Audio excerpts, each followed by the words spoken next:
തുടങ്ങിയതേള്ള അല്ലല്ല കഴിഞ്ഞു. ഞാനേ ഒരു നല്ലെണ്ണ നോക്കുമായിരുന്നു, ഏതപ്പോ എടുക്കാന്ന്. ഈ ചെറിയ ബോട്ടിൽ പോരെ മതിയല്ലേ? കഴിഞ്ഞില്ലേ? പോവാം. ഇല്ലടാ, എനിക്ക് പുട്ടുപൊടി വാങ്ങാണ്ട്.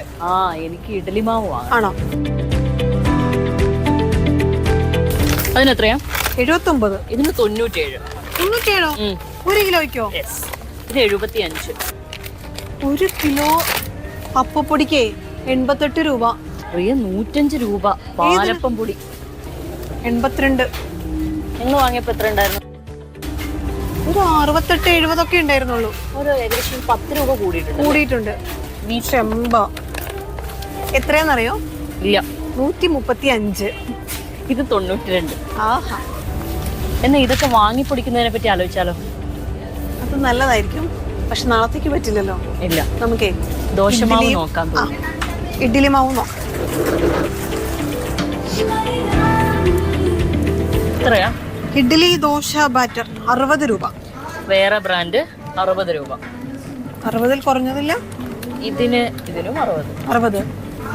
എന്നാലും ശ്യാമിലി 10 രൂപയൊക്കെ കൂടാന്ന് പറഞ്ഞാ ഇത് എന്തൊരു വില കൂടലാ. ബ്രാൻഡുകാരുടെ അവസ്ഥ നോക്കണ്ട, പക്ഷെ ചെറുകിട കച്ചവടക്കാരുടെ അവസ്ഥ എന്താണെന്ന് അറിയാലോ. അതെ, ഇത്രയും വിലയുണ്ടോന്ന് നമുക്ക് നോക്കാം.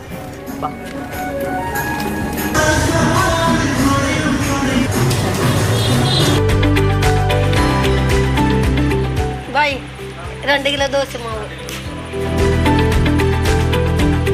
ഞാനിത് ഹോൾസെയിലായിട്ട് എടുക്കണ കാരണം 80 രൂപയ്ക്ക് കിട്ടുന്നുണ്ട് ഇവിടെ നിന്ന്. 2 കിലോ 80 രൂപയാണ്. 72ആയിരുന്നു. ഇപ്പോൾ 2 മാസമായിട്ട് പൊടി ഉഴുന്നും അരിയൊക്കെ വില കൂടുതലല്ലേ. 40 രൂപയുള്ള റൈസിന് ഇപ്പോൾ 46, 47 അങ്ങനെ വില കൂടിയിട്ടുണ്ട്. അധികം ആളുള്ളവർക്കൊക്കെ ജീവിക്കാൻ വളരെ ബുദ്ധിമുട്ടുള്ള കാലഘട്ടമാണ്. ആൾക്കാർ ചോദിക്കാറുണ്ട് ഇങ്ങനെ എന്താണ് ഇങ്ങനെ പുട്ടുപൊടിക്ക് ഇങ്ങനെ വില കൂടണമെന്ന്. പച്ചരിക്കാണെങ്കിൽ 46 രൂപയാണ് കിലോ. ഏതാ വില കുറവെന്ന് വെച്ചാൽ അത് കൊണ്ടുപോകും. അരിവില ഇനിയും കൂടിയിട്ടുണ്ടെങ്കിൽ അതനുസരിച്ച് മാവിൻ്റെ വില കൂടും. കാരണം പലരും ഇതിനകത്ത് പിന്മാറി, കാരണം നഷ്ടത്തിലാണെന്നുകൊണ്ട് പലരൊക്കെ പിന്മാറി. 6-7 ബ്രാൻഡൊക്കെ ഉണ്ടായിരുന്നു നമ്മുടെ അടുത്ത്. ഇപ്പോൾ അവരൊന്നും ഇപ്പോൾ വരുന്നില്ല, സപ്ലൈ വരുന്നില്ല. അപ്പോൾ വിലവേറെ അന്വേഷിച്ചപ്പോൾ മനസ്സിലായതറിയാം, ഇഡ്ഡലിയും പുട്ടും ദോശയൊക്കെ ഇഷ്ടമുള്ള മലയാളികൾക്ക് അരിവില വർധനവ് സാരമായി തന്നെ ബാധിച്ചിട്ടുണ്ടെന്നാണ്. എന്തായാലും ഈ ഒരൊറ്റ പാക്കറ്റിന് 5-10 രൂപ കൂടിയെന്ന് പറയുന്നത് നിസ്സാര കാര്യമല്ല. അത് മലയാളികളുടെ നെഞ്ചിടിപ്പ് കൂട്ടിയിട്ട് തന്നെ ഉണ്ട്. അപ്പോൾ നമ്മൾ ദോശ ഇഡ്ഡലിയൊക്കെ പ്രിയ ഭക്ഷണങ്ങൾ അല്പം ഒന്ന് മാറ്റി വെക്കേണ്ടി വരും.